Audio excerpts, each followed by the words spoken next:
Hi everyone, I'm Sabrina Neal. I am a graduate student in the Mary Lou Fullerton Teacher College at Arizona State University, and today I'm going to share with you some digital resources that I like and use often in my classroom. One of the first ones is Common Sense Media. I really like Common Sense Media because it has lesson plans that can help students with media literacy, using online appropriately. Here I just added some of the news and media literacy because that is just so important that students are able to find credible sources. They know how to use things fairly. And as you'll see over on the right hand side, they have lessons for each grade level.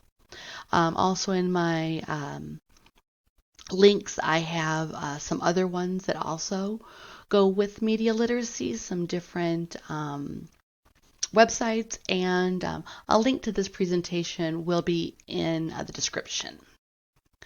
It is free to use, sign up is required. It does have ready-made lessons. One comment that I found for a con was that sometimes they were biased to certain things, but I didn't notice that in the teacher lessons.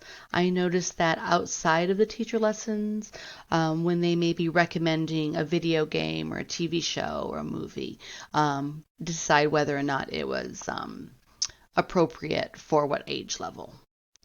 Next, we have a really fun site that I discovered a couple of years ago. It's called iCivics. It engages civic games and lesson plans. My students really love it. I usually, because a lot of this does with American civics, and I teach sixth grade world history. We use it like, do I have the right? We will play that during Constitution Day and things. It is free. There is a sign up required. They're very engaging. The kids love it. It is U.S. based, so if you are outside the United States, it's for the civics here in the United States, but you may be teaching that. So. Next, and if you may have used this for your infographic, I love Canva. I think I don't use it enough for some things. It is free for teachers and students. It's multimodal. It has ready-use templates. You can create multiple classes, and it does have your learning management system integration. I couldn't think of any cons. I just kind of put this in there to kind of see how you can make a presentation. So I'm going to let that play really quickly. As you can see, you could create just a little presentation for your back to school so that students can learn a little bit about you. This is all pre-made. It uses fair use graphics. So it's just really quick and easy, and the templates are great. My students will use these when they make a couple of their activities, so they can do a lot with it too. It just really, I really like this site. I should probably use it more often in my classroom.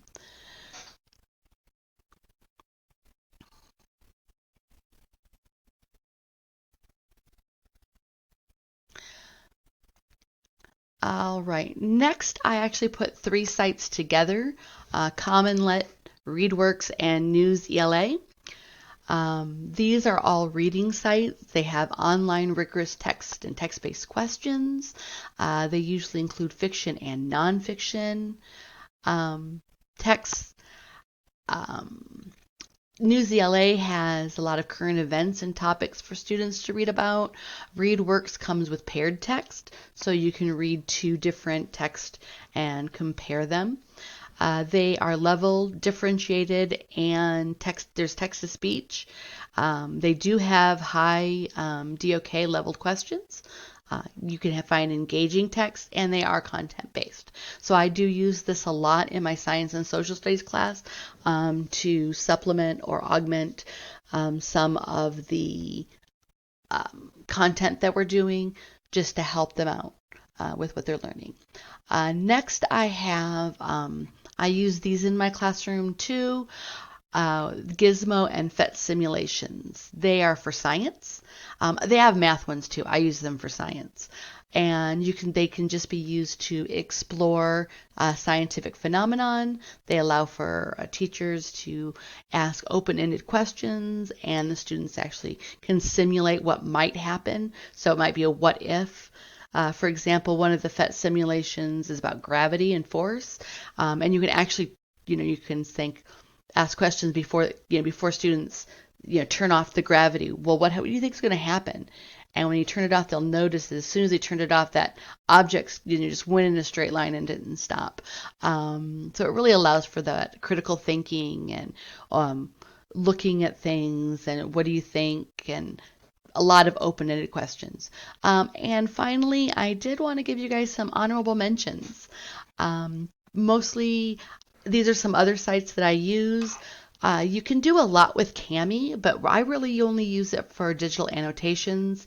There is a paid aspect to it, but it is free for students to go in and digitally annotate documents that they pull up.